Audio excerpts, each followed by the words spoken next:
Masechet Nedarim, Daf Samech Aleph, on va commencer par Samech Hamoud Bet, au milieu de la page.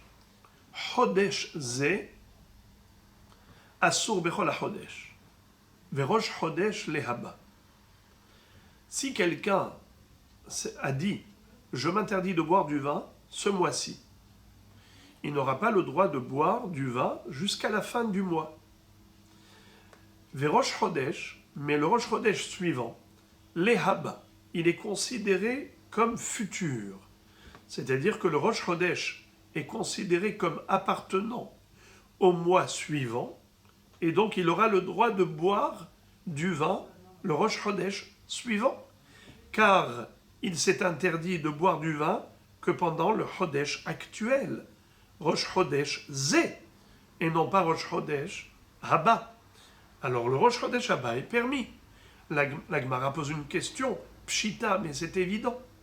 Puisque cette personne ne s'est interdit de boire du vin que pendant le mois en cours, donc évidemment que Rosh Chodesh suivant, ce n'est plus le mois en cours, donc il a le droit de boire du vin. C'est quoi le chidouche de la Mishnah? Ki tztericha le Chodesh Haser. En fait, le chidouche, il est par rapport à un mois creux. Je vais tout de suite expliquer Be'ezrat Hashem et développer toute cette notion. Parce que pour comprendre cette Gemara, il faut une introduction et expliquer aussi ce que dit le Ran à ce propos. Maoudetema, Rosh Chodesh, le She'avar Have, Velo Litzar, Kamash Malan, Karu Inche, Reshiarha.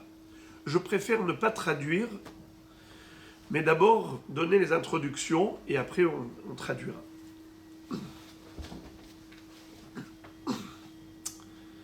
Il faut rappeler que un mois est constitué en fait de 29 jours, 12 heures et 793 halakim d'une heure. Étant donné que le Chodesh s'appelle Chodesh, Hadash, par rapport à la lune qui se renouvelle chaque mois. La lune, elle a un parcours. Pendant 15 jours, elle progresse, pendant 15 jours, elle régresse. Mais ce n'est pas exactement 30 jours. Le circuit lunaire est de 29 jours, 12 heures et 793 halakim d'une heure, c'est-à-dire que les hachamim ont réparti une heure en 1080 halakim, car c'est un chiffre qui est divisible facilement. Au lieu de 3600 secondes, 1080 halakim, ce qui veut dire que chaque particule de ces 1080 halakim correspond à peu près à 3 secondes. Au lieu de 3600 secondes, 1080 halakim. Alors, maintenant qu'on a compris cela, alors si on disait qu'un mois durait 29 jours et 12 heures et 793 halakim d'une heure, ça nous donnerait des poussières, des heures. Or, la Torah écrit Ad Chodesh Yamim. Yamim atamoné la Chodashim, ve'i atamoné Sha'ot la Chodashim. Un mois ne doit pas être constitué d'heures, il doit être constitué de jours. De ce fait, comment on fait pour avoir que des jours dans un mois? Alors c'est très simple. On additionne 2 mois, 29 jours et demi, 29 jours et 12 heures, et 29 jours et 12 heures. Ça nous donne quoi? 29 jours et demi et 29 jours et demi. En tout, 59 jours. Dans 59 jours, on a 30 jours et 29 jours. Ça veut dire que dans chaque mois, dans tous les 2 mois, on a un mois plein et un mois creux. Chodesh Malé, Chodesh Haser. Donc dans l'année, on a 6 mois pleins, 6 mois creux. C'est pour cela que l'année lunaire, elle est de 354 jours. 6 fois 30, 180. 6 fois 29, 174. En tout, 354. Alors qu'une année solaire est de 365 jours et 6 heures. C'est pour cela qu'on a un deuxième Adar tous les 3 ans pour attraper l'écart entre les années lunaires et solaires afin que les fêtes juives tombent toujours dans les mêmes saisons. Parce que les saisons, elles sont relatives à l'année solaire et pas à l'année lunaire. En tout cas, le Rosh Chodesh, et par rapport au circuit de la Lune. La Lune, donc, elle disparaît à la fin du mois, elle s'éclipse pendant quelques heures, elle réapparaît quelques heures après. C'est ce qu'on appelle la renaissance de la Lune. Molad Halevana, c'est la néoménie. Donc le Rosh Chodesh est par rapport au renouvellement de la Lune. Mais parfois nous avons 2 jours de Rosh Chodesh. Pourquoi parfois on a 2 jours de Rosh Chodesh? D'ailleurs, les 2 jours de Rosh Chodesh, c'est toujours 2 jours à la fin d'un mois plein et au début d'un mois creux. Un mois plein, il est de 30 jours. Mais le 30e jour, il est déjà Rosh Chodesh du mois suivant. Mais bizarrement, on ne compte pas le Aleph du mois suivant depuis le premier jour de Rosh Chodesh. Le Aleph du mois suivant, c'est toujours le 2e jour du Rosh Chodesh. Alors, qu'est-ce qu'il est le premier jour de Rosh Chodesh quand on a 2 Rosh Chodesh? Le premier jour, c'est le 30e, c'est le Lamed, le 30e du mois précédent. Et ça s'appelle tout de même Rosh Chodesh, et on va expliquer tout de suite pourquoi. Mais le 2e jour de Rosh Chodesh, lui, c'est vraiment le Aleph du mois suivant. Alors pourquoi il y a 2 jours de Rosh Chodesh? Si concrètement, le Aleph du mois suivant, ce n'est que le 2e jour de Rosh Chodesh. Alors pourquoi le 30e du mois précédent s'appelle Rosh Chodesh? Réponse, car le Molad Halevana, on a déjà dit que la néoménie, la renaissance de la Lune, elle a lieu tous les 29 jours et demi. Donc le 30e jour, c'est au 30e jour qu'on a le Molad Halevana. Puisque au 30e jour, on a le Molad, c'est-à-dire 29 jours et demi, 29 jours et 12 heures. Les 12 heures, c'est déjà dans le 30e jour. C'est à ce moment-là qu'il y a la renaissance de la Lune. C'est pour ça que ça s'appelle Rosh Chodesh. Mais au niveau du décompte, on ne peut pas qualifier ce jour-là comme étant le premier jour du mois suivant. Car à ce moment-là, on a 12 heures qui appartiennent au mois précédent et 12 heures au mois suivant. Mais la Torah ne veut pas qu'on ait des jours de mois, on ne veut pas qu'il y ait un Rosh Chodesh ou un Chodesh qui soit constitué d'heures. Il faut qu'il soit constitué que de jours. C'est la raison pour laquelle le Lamed, on va l'appeler 30e jour du mois précédent. Bien que concrètement, il est Rosh Chodesh. Vu que biologiquement parlant, physiquement parlant, la Lune est née ce jour-là. Puisque la Lune est née ce jour-là, donc dans la réalité, ce jour-là a lieu le Rosh Chodesh. Puisque la Lune, elle est née ce jour-là. Mais je ne peux pas l'appeler premier jour, étant donné qu'il y a des heures qui appartiennent au mois précédent, et il y a des heures qui appartiennent au mois suivant, on n'a pas le droit de le qualifier de Aleph, car il n'y a que quelques heures. C'est pour cela que le 30e jour, il appartient au mois précédent, et le lendemain va s'appeler Aleph du mois suivant. Donc le lendemain, c'est le début d'un mois creux. Maintenant, on va comprendre la Gemara. Étant donné que le Rosh Chodesh, il peut être soit Aleph, soit Lamed. Quand on a affaire à un mois creux, alors le premier jour du mois de 29 jours, le premier jour s'appelle Rosh Chodesh, et à la fois c'est Aleph. Il est Rosh Chodesh et il est Aleph. Ça, c'est quand il est Rosh Chodesh d'un mois Hasser, d'un mois manquant, d'un mois creux, qui n'est que de 29 jours. Mais lorsqu'on a affaire à un mois qui est malé, où il y a 30 jours, donc ce mois-là de 30 jours, il avait combien? Le mois de 30 jours, à la fin de le 30e jour lui-même, qu'est-ce qu'il est? Il est Rosh Chodesh. Bien qu'il soit le 30e du mois précédent, il est Rosh Chodesh du mois suivant. Il s'appelle Rosh Chodesh, mais concrètement, il n'est pas le Aleph du mois suivant, puisqu'il est le Lamed, il est le 30e du mois précédent. Tout cela, c'est pour introduire la réponse de la Gemara. La réponse d'Agmara, c'était, la question d'Agmara était, quel est le Hidouche? Si quelqu'un dit, je m'interdis de boire du vin, ce mois-ci, il a le droit de boire du vin jusqu'à la veille de Rosh Chodesh. Pardon, il a l'interdiction de boire du vin jusqu'à la veille de Rosh Chodesh. Mais à Rosh Chodesh du mois suivant, il n'a plus d'interdiction. Il a le droit de boire du vin. La question d'Agmara était, mais c'est pshita, c'est pas choute, c'est évident, puisqu'il s'est interdit de boire du vin ce mois-ci. Donc Rosh Chodesh, c'est déjà le mois suivant. Le Hidouche, c'est au cas où le mois en cours, c'est un mois plein. Et le mois suivant, c'est un mois creux. Dans ce cas, quand on a un mois plein qui précède un mois creux, le mois plein, il a 30 jours, mais le 30e jour s'appelle Rosh Chodesh. Et le deuxième jour de Rosh Chodesh s'appelle Aleph la Chodesh. On aurait pu croire qu'étant donné que le Aleph du mois suivant, c'est le deuxième jour de Rosh Chodesh, on aurait pu croire que le premier jour du Rosh Chodesh, qui est l'Amed du mois précédent, il n'aurait pas le droit de boire du vin.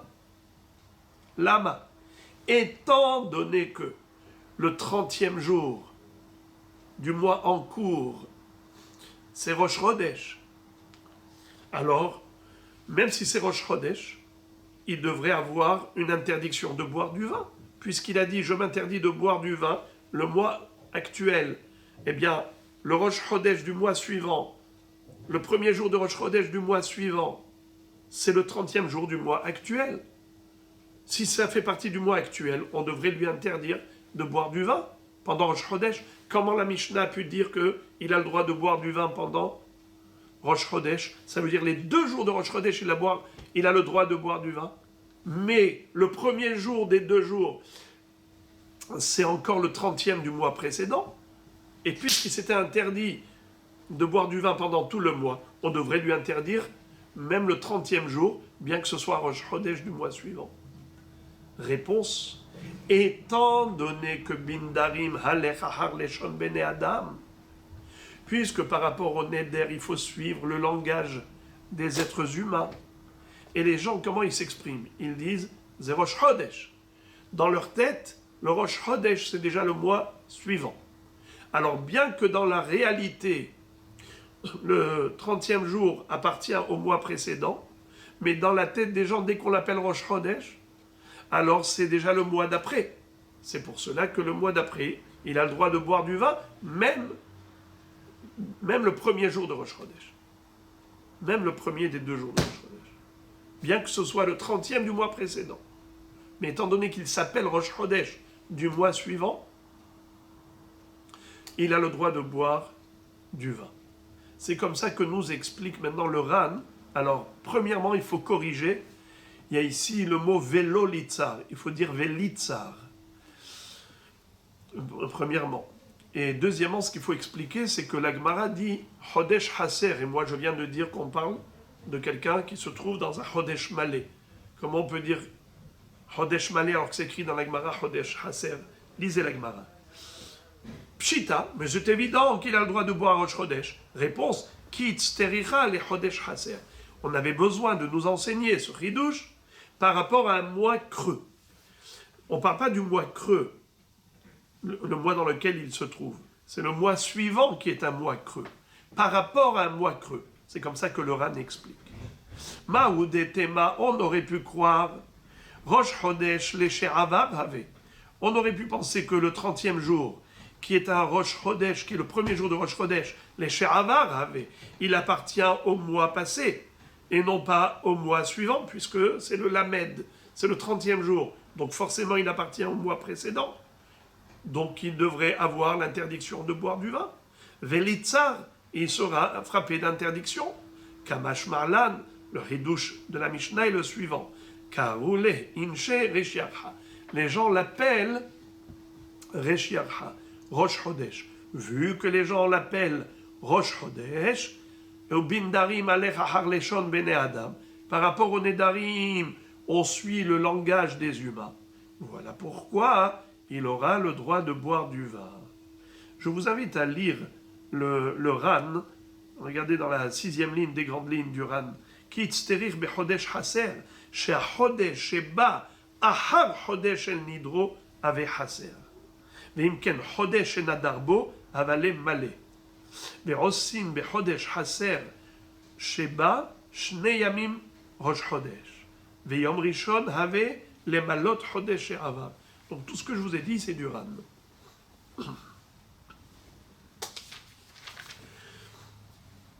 Shanazo, asur bechol hashana kula. Si quelqu'un a dit « je m'interdis de boire du vin cette année-là », eh bien il n'aura pas le droit de boire du vin jusqu'à la veille de Rosh Hashanah de l'année suivante. Ibaya Leu. La Gemara maintenant va nous présenter un safek. Amar kunam shani toem yom. Quelqu'un qui a dit « je fais un éder de ne pas boire du vin yom, jour ». Maïdine. Quel est le din? Ki hayom ou ki yom ehad. On a appris dans la Mishnah qu'il existe 2 cas de figure. Soit quelqu'un qui a dit kunam alay yain hayom, ou bien quelqu'un qui a dit kunam alay yain yom ehad. Quelle est la différence? S'il dit hayom, aujourd'hui je m'interdis du vin, alors il n'aura pas le droit de boire du vin toute la journée, mais à la tombée de la nuit il pourra. Puisque hayom c'est aujourd'hui, à la tombée de la nuit, ça y est, la journée s'est écoulée. Mais s'il a dit je m'interdis de boire du vin, yom ehad, un jour. C'est quoi un jour? C'est 24 heures. Donc c'est me'et le'et. Si par exemple au moment où il a dit je m'interdis de boire du vin, hayom, yom ehad, c'était aujourd'hui à 14 heures, eh bien il n'a pas le droit de boire du vin jusqu'à demain à 14 heures. Me'et le'et. Alors maintenant le safek de la Gemara est au cas où un homme a employé un autre langage, pas celui de la Mishnah. Dans la Mishnah, on a parlé de soit hayom, aujourd'hui, soit yom ehad, un jour, 24 heures. Maintenant, quelqu'un qui dit yom, donc ni hayom, ni yom ehad, quel est son din? Tashma mi matnitin. Viens, tu peux déduire la réponse de notre Mishnah, où il est écrit kunam yain shani toem hayom. Quelqu'un qui fait un éder de ne pas boire du vin aujourd'hui. En asur ela ad shetershach.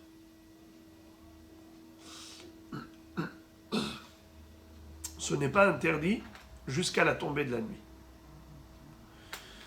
Hayom kiyom ehad. Dami, du fait que la Mishnah nous ait dit que à la tombée de la nuit, il aura le droit de boire du vin, puisqu'il s'est interdit uniquement hayom, mashma que s'il avait employé un lachon de yom et non pas hayom, alors yom c'est comme yom ehad, c'est-à-dire 24 heures. Ben voilà la solution à notre question, à notre problème. La Gemara réfute. Pourquoi? Parce qu'elle dit, si tu vas lire la Sefa, tu peux déduire l'inverse. Ema Sifa. Lisons la suite de la Mishnah. Amar Yom Ehad. Asur mi Yom le Yom. Si la personne a dit, je m'interdis de boire du vin, Yom Ehad, un jour.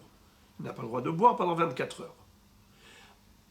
Hayom, qui est Hayom Dami. Je peux déduire de là que quand est-ce qu'il n'a pas le droit de boire pendant 24 heures? C'est seulement s'il a dit Yom Ehad. Machma que s'il n'a pas dit Ehad, il a dit juste Yom, eh bien Yom, c'est comme Hayom. Sous-entendu que il n'a pas le droit de boire du vin jusqu'à la tombée de la nuit. Mais à la tombée de la nuit, il pourra boire du vin. Et la Meha le Kale Mashma Amina. De la Mishnah, tu ne peux rien déduire. Parce que si tu déduis de la Recha, tu déduis blanc, tu déduis de la Sefa, tu déduis noir, donc c'est contradictoire, c'est blanc ou c'est noir. Ça veut dire, si tu déduis du din de Hayom, tu déduis que d'Afka Hayom, il aura le droit de boire du vin à la tombée de la nuit. Mashma que Yom, pas Hayom, Yom, c'est comme Yom Ehad, c'est 24 heures. D'autre part, dans la Sefa, il est écrit, quand est-ce que le Issour, il dure 24 heures, que s'il a dit Yom Ehad, mais s'il a dit juste Yom, machma que c'est comme Hayom, à la tombée de la nuit, il aura le droit. Donc on ne peut rien déduire de cette Mishnah, il ne faut rien déduire. Car si tu commences à déduire, tu vas te retrouver dans une autocontradiction. Donc cette Mishnah ne veut pas t'enseigner quoi que ce soit par allusion. elle t'a enseigné 2 halachot. Hayom, c'est juste jusqu'à la tombée de la nuit. Yom Echad, c'est 24 heures. Quel est le din de Yom? Elle n'en a pas parlé. Tu ne peux rien déduire de la Mishnah. Alors on va essayer de déduire de la braïta suivante. Amar Ravashi, Tashma. Ravashi nous cite une braïta. Kunam yain shani toem hashana. Si quelqu'un a fait un éder pour s'interdire du vin, hashana, cette année-là. Hashana, c'est comme shanazo. Hashana. Nita'abera hashana, asurba ou be'ibura. Si dans cette année, il y avait 2 hadar, shana me'uberet, alors l'interdiction restera en vigueur pendant toute l'année. Même le 13e mois, même le Chodesh Hadar, le 2e Hadar. Exemple, cet homme-là était à Tou Bishvat. Il va dire, cette année, en cours, je m'interdis de boire du vin. Eh bien, cette année-là, il n'aura pas le droit de boire du vin jusqu'à la fin de l'année. La Mishnah, la Braïta donc nous a dit que quelqu'un qui a dit « je m'interdis de boire du vin cette année », si cette année était Merou Beret, eh bien en effet, il n'aura pas le droit de boire du vin, même le 2e Hadar. La Gemara pose la question, elle dit « Hechidami », de quoi on parle? Elima Kedekatane, si on va dire qu'il faut traduire littéralement la Braïta, que quelqu'un a dit « je m'interdis de boire du vin cette année », la Mali les Memra. Pourquoi est-ce qu'on a besoin de nous enseigner cela? Mais c'est évident, puisqu'il a dit cette année, et dans cette année il y a 13 mois, dans cette année il y a 2 Hadar, c'est évident qu'il faut prendre le 2e Hadar en considération. Quel est le ridouche? Et là, des Amar, Shana, Alma Shana, ke Hashana Dami, Yom Nami, ke Hayom Dine. Donc on est obligé de dire que si la Baraïta veut nous enseigner un ridouche, c'est que certainement, il s'agit d'un homme qui n'a pas dit « je m'interdis de boire du vin Hashana », ce qui veut dire cette année. Certainement, il voulait dire « Shana ». Ça veut dire on parle de quelqu'un qui a dit « je m'interdis de boire du vin Shana ». Alors, qu'est-ce qu'on est en train de dire? Quand il a dit « Shana », c'est comme s'il avait dit « Hashana ». Shana, c'est comme Hashana, c'est comme cette année. Et si c'est comme cette année, eh bien voilà pourquoi on inclut même le 2e Hadar. Là, il y a du ridouche. Pourquoi est-ce qu'on inclut le 2e Hadar? Parce que cet homme a dit Shana. Et Shana, c'est comme Hashana, cette année-là. Donc si Shana, c'est comme Hashana, donc pareil, Yom, c'est comme Hayom. Donc quelqu'un qui dit « je m'interdis de boire du vin Yom », quel est le sens du mot Yom? C'est comme s'il avait dit « Hayom », aujourd'hui. Et donc à la tombée de la nuit, il pourra boire du vin. Voilà, on a résolu le problème. La Gemara réfute cette solution, elle dit « non, non, ce n'est pas une preuve. Les olam de Amar Hashana ». Béhémet, on peut dire que la Braïta, elle parle de quelqu'un qui dit « je m'interdis de boire du vin Hashana », comme c'est écrit. Il ne faut pas corriger la Braïta. Il n'a pas dit Shana, il a dit Hashana, cette année. Alors c'est quoi le chidouche? Maoud et mahalech acharov hashanim veloit be'u ibur kamash ma'alan. Nous aurions pu croire qu'un homme qui dit « je m'interdis de boire Hashana » cette année, j'aurais pu penser qu'il ne faut pas inclure le 2e Hadar. Pourquoi? Parce que quand il dit Hashana, peut-être qu'il faut se référer à la majorité des années. Étant donné que dans la majorité des années, il n'y a pas de Hadar, il n'y a qu'un seul Hadar. Des années embolismiques, bissextiles, où il y a 2 Hadar, c'est qu'une fois tous les 3 ans. Mais sinon, en général, une année n'a que 12 mois. Alors on aurait pu croire que quelqu'un qui dirait « je m'interdis de boire du vin Hashana », j'aurais pu penser qu'il n'est frappé d'interdiction que pendant 12 mois. Ou bien si par exemple il est au milieu de l'année, avant Rosh Hashanah, eh bien que 6 mois. Et on ne prendra pas en considération le 2e Hadar. On va dire que c'est que 12 mois, comme tous les ans. Toutes les années, elles ont 12 mois. à part celles qui sont spéciales, exceptionnelles, où il y a 13 mois. Alors voilà le Hidouche. Le Hidouche, c'est qu'on ne va pas d'après le rov des années, on va d'après l'année en cours. Et si cette année il y a 2 Hadar, eh bien il n'aura pas le droit de boire du vin jusqu'à Rosh Hashanah, le deuxième Hadar inclus dans l'interdiction. Donc on n'a pas eu de réponse à notre question. Quel est le din si quelqu'un dit Kunam alayayin yom? Il n'a pas dit yom ehad, il n'a pas dit hayom, on n'a pas répondu à cette question. Et maintenant la Gemara passe à une autre question, un autre problème. Ibaya lehu. Amar yain shani toem yovel. Quelqu'un qui dirait je m'interdis de boire du vin pendant le yovel. Le Ran dit qu'il faut dire yovel zé. On ne parle pas de quelqu'un qui a dit yovel tout court, il a dit yovel zé. Le yovel en cours. Un yovel généralement c'est 50 ans. Donc il est au milieu de la cinquantaine et il dit je m'interdis de boire du vin pendant ce yovel. Quel est le sens de la question? Alors la Gemara va expliquer. Maï shenat hamishim kelifne hamishim okil ahar hamishim. Quel sera le din pendant l'année du yovel, c'est-à-dire la 50e année? Quelqu'un qui a dit je m'interdis de boire du vin le yovel en cours. Le yovel en cours, il s'arrête quand? Il s'arrête à la fin de la 50e année ou à la fin de la 49e année? C'est-à-dire la 50e année elle-même, elle sera incluse dans l'interdiction de boire du vin, puisqu'il a dit yovel zé, je m'interdis. Donc le issour, il est jusqu'à la fin de la 50e année. Ou bien on va dire que non. Yovel zé, ça s'arrête à la fin de la 49e année. Car la 50e année, c'est déjà le début d'un nouveau cycle. Alors la Gemara va dire que Be'emet, ça dépend d'une mahloket. Tashma, de Tanya, Plukta, de Rabbi Yehuda, de Rabbanan. C'est une mahloket entre Rabbi Yehuda et Chachamim. Est-ce que la 50e année fait partie du cycle précédent ou du cycle suivant? Où est-ce qu'on retrouve cette mahloket? Vekidashtem et shenat hamishim shana.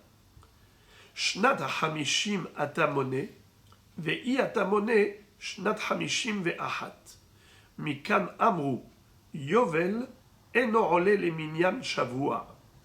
C'est-à-dire, dans ce pasuk, vekidashtem et shenat hamishim shana, yovel hi lachem, yovel hi tiye lachem, le mot hi, c'est restrictif. La Torah veut nous dire, d'après Chachamim, que Shnat HaMishim Atamone, c'est-à-dire que la 50e année, ça fait partie du premier cycle. C'est la 50e année.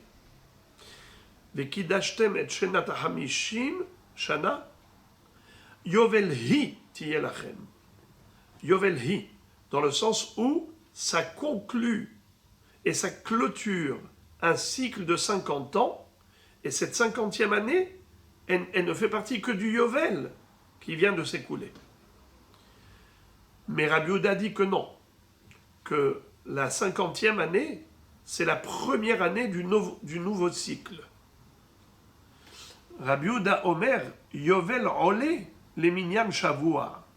Ça veut dire que la 50e année, elle a une fonction de première année de la nouvelle Shemitah, puisque nous avons 7 septennats,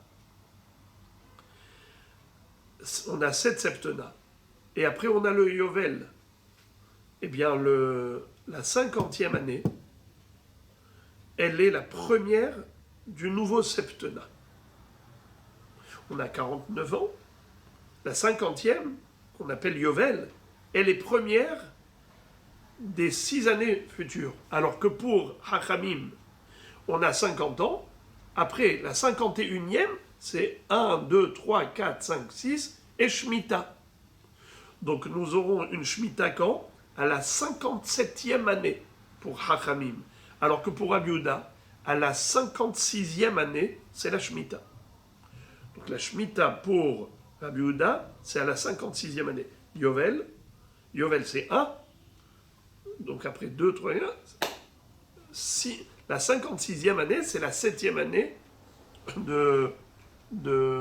pour la première Shemitah.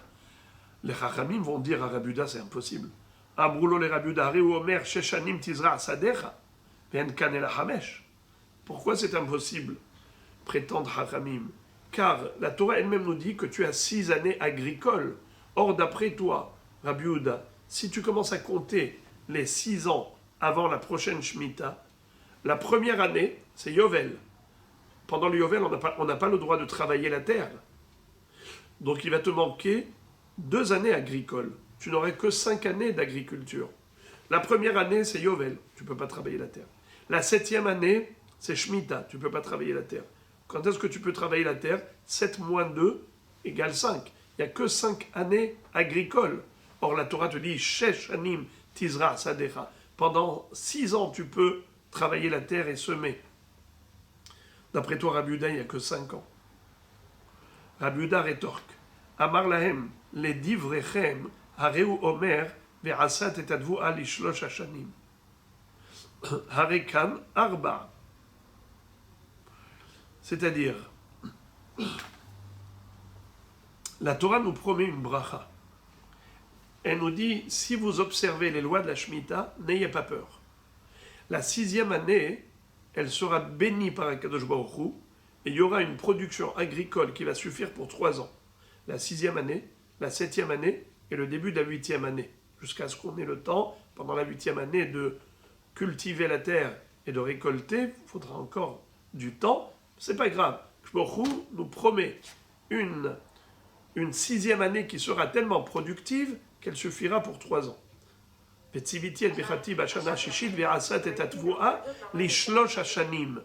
Or, Rabbi Uda va dire au Chachamim, pendant l'année du Yovel, ce n'est pas le cas. Car pendant l'année du Yovel qui arrive, après la 49e année, on a le Yovel. La 49e année, c'est une Shemitah, obligatoirement. Cette fois, c'est 49. Donc la 49e année, elle est déjà Shemitah. Le Yovel, c'est comme la Shemitah, on n'a pas le droit de travailler la terre.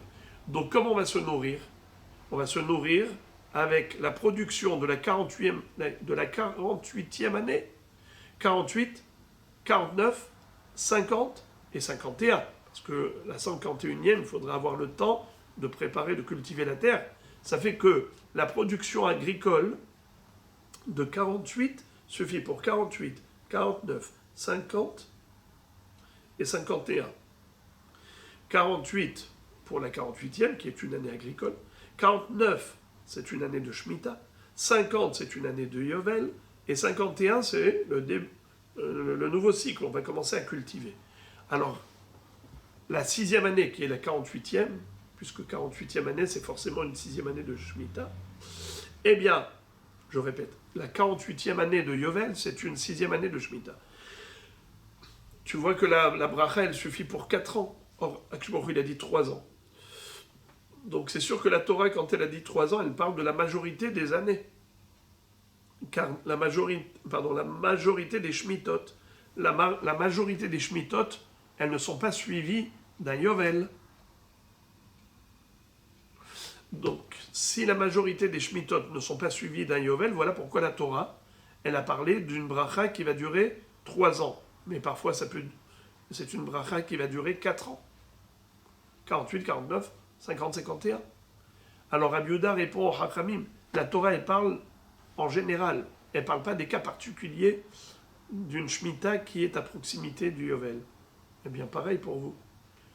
En général, on a 6 années agricoles, c'est pour ça que la Torah, elle parle en général, Sheshanim Tizra Sadecha. Mais c'est vrai que dans les années agricoles qui suivent le Yovel, on n'a que 5 années agricoles, puisque la première année, c'est Yovel, la 7e année, c'est Shemitah, 7 moins 2 égale 5, on n'a que 5 années agricoles. Et pourtant, c'est écrit Sheshanim Tizra Sadecha. Ça parle de tous les autres septennats. Ça ne parle pas du septennat où il y a le Yovel. C'est comme ça que Rabbi Uda a répondu. Je répète, Amar lahem, les divrechem, hareu omer ve'asat et advu ali shlosh hashanim, hare kan arba, mais dans l'année de Shemitah, on a besoin de 4. Et là, Ikaleukma Bishar Shene Shavua. Il faut dire que le Passouk, il parle des septennats en général. Il ne parle pas du septennat dans lequel il y a le Yovel. Et là, Ikaleukma Bishar Shene Shavua. Dili Name, Ikaleukma Bishar Shene Shavua. Même par rapport à mon Yovel, il n'y a pas de problème de Sheshanim, parce que la Torah, elle parle des septennats classiques. Elle ne parle pas du septennat dans lequel tombe le Yovel. Voilà, le sujet est clos. Nouveau débat. La Mishnah nous a dit Ad Pesach Asur. Rappelons. La Mishnah nous a dit que quelqu'un qui a dit Kunam Davarze Alay Ad Pesach Asur Ad Sheagi A Pesach Ad Lifne A Pesach Rabbi Meir Omer Asur Ad Sheagi A Pesach Rabbi Yossi Omer Asur Ad Sheetze A Pesach. Alors rappelons, il y a différents langages. Quel est le din si une personne a dit je fais un éder jusqu'à Pesach? Ou bien quelqu'un qui dit je fais un éder Ad Sheyehe Pesach. Ad Sheyehe Pesach, dans ce cas-là, c'est jusqu'à la fin de Pesach. Quand il dit Ad Pesach, tout le monde est d'accord que c'est Ad Velo Ad Bichlal. Jusqu'à Pesach, c'est-à-dire le début de Pesach, c'est la fin du Neder. Donc il n'aura pas le droit de manger cette chose-là jusqu'à la veille de Pesach, mais pendant Pesach même, il aura le droit. Car Pesach n'est pas inclus dans le Neder, puisqu'il a dit Ad à Pesach, jusqu'à Pesach, mais pas Pesach inclus. Mais s'il a dit Ad Sheyehe Pesach, alors Pesach est inclus. Jusqu'à ce que ce soit Pesach, il faut laisser passer toute la fête. Même la fête, elle est incluse dans le Issour. Mais quel est le din si le bonhomme dit Ad Pene HaPesach, pas Lifne HaPesach, Ad Pene HaPesach? Alors on avait vu que quelqu'un qui dit Ad Pene HaPesach,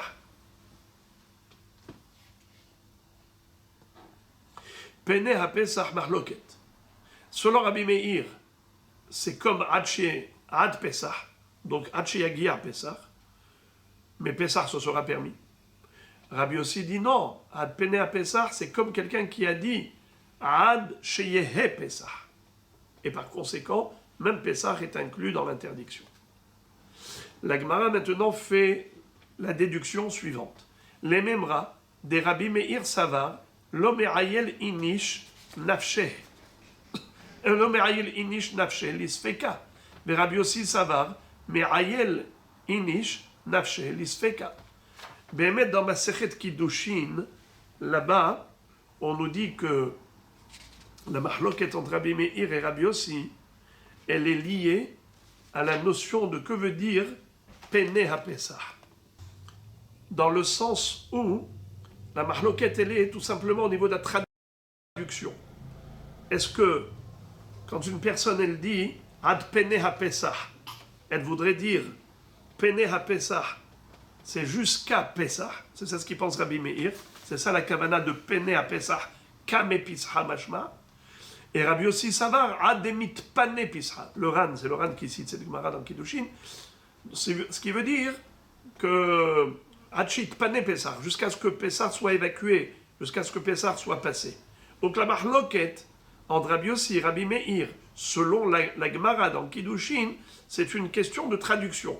Comment traduire la kavana de l'homme quand il dit « je m'interdis de manger telle chose » ad pene à Pesach. Est-ce qu'il veut dire ad lifne Pesach ou bien ad shit pane Pesach? Mahloket. Mais la Gemara ici nous dit le Ran que elle n'a pas la même interprétation de la mahloket entre Rabbi Meir et Rabbi Yossi. C'est que Be'etzem, ici la mahloket entre Rabbi Meir et Rabbi Yossi, c'est ce que Me'ayil inish nafshel isfeka olo. C'est-à-dire, on a un safek. Rabbi Yossi et Rabbi Meir, tous les deux, ont un safek. Quel est le sens du mot pene à Pesach? Ad pene à Pesach. Est-ce que ça veut dire ad lifne Pesach ou ad shit pane Pesach? C'est un safek. Comme c'est un safek, un homme, quand il fait un neder, est-ce qu'il rentre dans le safek ou il ne veut pas rentrer dans le safek? Rabbi Meir dit, il ne veut pas rentrer dans le safek. Donc c'est sûr que quand il a fait le neder, il n'a pas inclus une période qui est safek. Donc c'est pour cela que la volonté de l'homme, c'était de s'interdire ad lifnei Pesach. Tandis que Rabbi Yossi dit, oui, mais Ayel inish nafshel isfeka. Un homme, il inclut dans son issour même la période qui est douteuse, même la période qui est dans le safek. Et par conséquent, il n'aura pas le droit de manger cette chose jusqu'à la fin de Pesach. Rabbi Yossi Savar, Me'ayel inish nafshel isfeka. Et Rabbi Meir dit, Lo me'ayel inish nafshel isfeka. La Gemara maintenant va poser une contradiction. Elle va dire que Rabbi Meir et Rabbi Yossi, a priori, se contredisent. Parce que de par ailleurs, ils ont dit dans une Mishnah, dans Masechet Kiddushin, Daf Samer Dalet, juste le contraire. Regardez. Mish yeshlo shte kite banot mishte nashim. Imaginons, Réhouven s'est marié avec deux femmes. L'une s'appelait Tzipora, l'autre s'appelait Abigail. Avec Tzipora, il a eu deux filles, et après Tzipora est décédée, il s'est marié avec Abigail, il a eu encore deux filles. D'accord? Alors, qu'est-ce qui s'est passé par la suite? Mish eshlo shte kite banot mishte nashim. Ve'amar ki dashti et biti hagedola ve'en yodea im gedola sheba gedolot ou im gedola sheba ketanot. Vous savez que un homme a le droit de donner sa fille en mariage lorsqu'elle est petite ou bien lorsqu'elle est nahara. C'est-à-dire que jusqu'à l'âge de 12 ans et demi, la Torah donne au papa le droit de donner sa fille en mariage. Imaginons, il a dit, j'ai donné ma fille en mariage, mais ma grande fille, je sais que j'ai marié ma grande fille.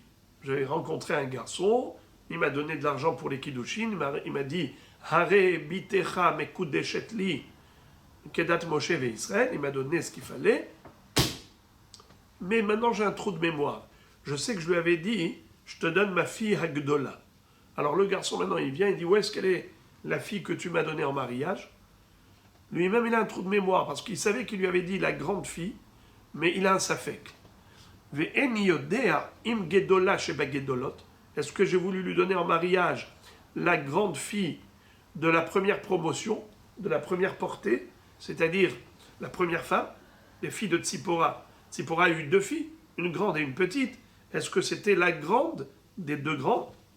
O im gedola sheba ketanot, ou bien peut-être que c'est la grande fille de la deuxième promotion, de Abigail, donc l'aînée de Abigail, et pas l'aînée de Tzipora.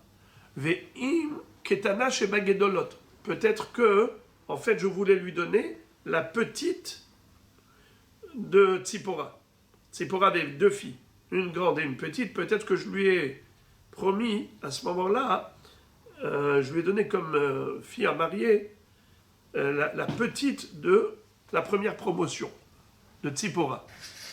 Et pourquoi est-ce qu'il appelle Gedola? Shi Gdola mina Gdola sheba ktanot. C'est-à-dire qu'étant donné que la petite fille, la fille la plus jeune de Tzipora, est plus âgée que la grande fille de Abigail, alors elle s'appelle Gedola relativement aux filles de Abigail. Il y a Gedola absolue et il y a Gedola relative. Quand il y en a une qui est plus âgée que l'autre, elle s'appelle Gedola.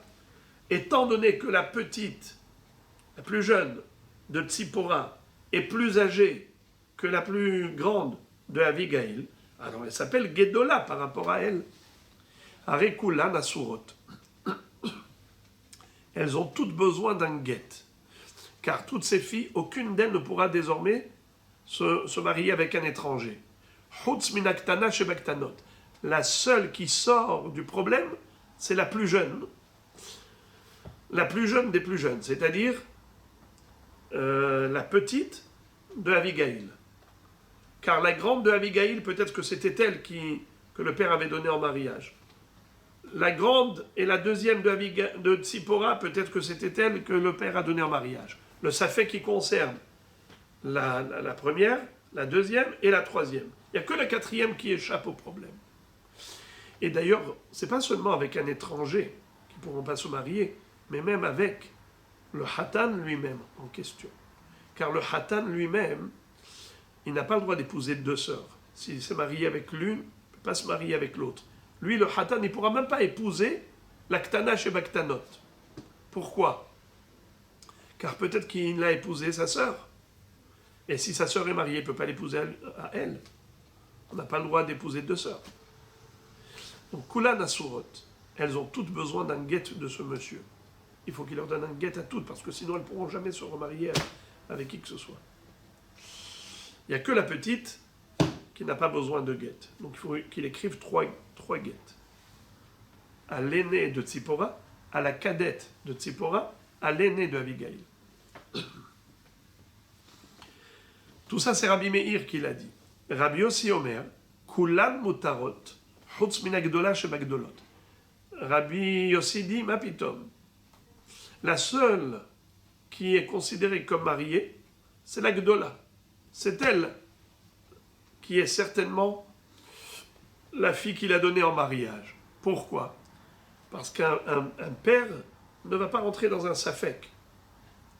Gdola sheba Gdolot, Gdola sheba Ktanot, ou Ktana sheba Gdolot. Mais non. Il rentre, l'homme ne met pas sa tête dans un safek. S'il a dit Gdola, c'est sûr que c'est Gdola sheba Gdolot. Celle où il n'y a pas de safek, c'est elle qui est mariée. Toutes les autres, elles ne sont pas mariées. Alors tu vois ici que Rabbi aussi dit le contraire de ce qu'il a dit dans le Neder. Dans le Neder, il a dit Inish me'ayel nafshel isfeka. Un homme, oui, il rentre dans le safek. Et par conséquent, il n'aura pas le droit de boire du vin jusqu'à la fin de Pessah. Puisque, en disant Ad Pene à Pessah, c'est un safek. Est-ce que c'est comme Ad à Pessah ou bien comme Ad Sheyehe Pessah? Étant donné que c'est un safek, Rabbi aussi dit, un homme, il s'interdit même le safek. Et par conséquent, il n'aura pas le droit de boire ou manger ce qu'il s'est interdit jusqu'à la fin de Pessah. Et Rabbi Meir, il se contredit aussi. Car à propos du Neder, il a dit, Pessah n'est pas inclus dans l'interdiction, parce que Pessah, c'est un safek. Donc l'interdiction n'est en vigueur que jusqu'à la veille de Pessah, mais pas Pessah inclus, parce que l'homme, il ne rentre pas dans le safek. Alors qu'ici, au contraire, Rabbi Meir a dit que toutes les filles, elles sont interdites. La Gdola sheba Gdolot, la Ktana sheba Gdolot et la Gdola sheba Ktanot. Il n'y a que la toute petite Ktana sheba Ktanot qui est permise. Mais toutes les autres, elles sont dans le safek. Machma que Rabbi Meir, il pense que l'homme, oui, il rentre dans le safek. Il met sa tête dans le safek. Réponse, Amar Rabbi Hanina baravdimi, Amar Rav, Mohlefet Ashita. Qu'est-ce que ça veut dire? Rabbi Hanina baravdimi dit au nom de Rav qu'il faut tout simplement changer les noms. C'est-à-dire que Rabbi Meir, lui, pense que l'homme, il rentre dans le safek. Donc c'est lui qui est interdit jusqu'à la fin de Pessah. Et Rabbi aussi, qui a dit dans Kiddushin que l'homme, il rentre pas dans le safek, eh bien c'est lui qui a dit à propos du Neder que Pessah n'est pas inclus dans l'interdiction. Et la Gemara apporte une preuve. Vehatanya. D'habitude, Vehatanya, c'est une question. Vehatanya, mais là, ici, c'est pas dans la forme interrogative, c'est au contraire affirmative. Vehatanya, Zeaklal, Kol Shezemano Kavua, Vehamar Ad Lifne, Rabbi Meir Omer Ad Sheyetse, Rabbi aussi Omer Ad Sheyagia. C'est-à-dire que quelque chose qui est Kavua, comme par exemple Pessah, qui dure 7 jours, et quelqu'un qui a dit Ad Pene à Pessah, Rabbi Meir dit Ad Sheyetse. Rabbi Meir dit clairement jusqu'à la fin de Pessah. Et pas comme c'est écrit dans notre Mishnah, jusqu'à Ad Pessah, Sheyagia Pessah. Donc dans la Braïta, nous avons la Mishnah corrigée.